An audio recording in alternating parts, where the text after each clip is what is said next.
అమ్మ 9 నెలలు మోస్తే నాన్న 25 ఏళ్ళు. రెండూ సమానమే అయినా నాన్న ఎందుకో వెనకబడ్డాడు.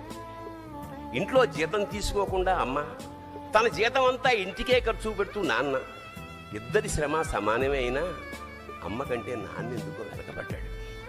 ఏది కావాలంటే అది వడ్డీ పెడుతూ అమ్మ, ఏది కావాలంటే అది కొని పెడుతూ నాన్న, ఇద్దరి ప్రేమ సమానమే అయినా నాన్న ఎందుకో బాగా వెనకబడ్డాడు. ఫోన్లోనూ అమ్మ పేరే, దెబ్బ తగిలినప్పుడు అమ్మ అని పిలవనే, అవసరం వచ్చినప్పుడు తప్ప మిగతా అప్పుడు గుర్తురానందుకు నాన్న ఎప్పుడైనా బాధపడ్డా? అమ్మకి అన్నో కొన్నో బంగారు నగలు, నాన్నకి బంగారం అంచున్న పట్టు పంచొకటి.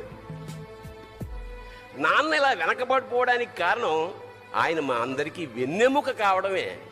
వెన్నెముక వెనక ఉండబట్టే కదా దన్నుగా నిలబడగలుగుతున్నాం. ఇదేనేమో నాన్న వెనకబడిపోవడానికి కారణం.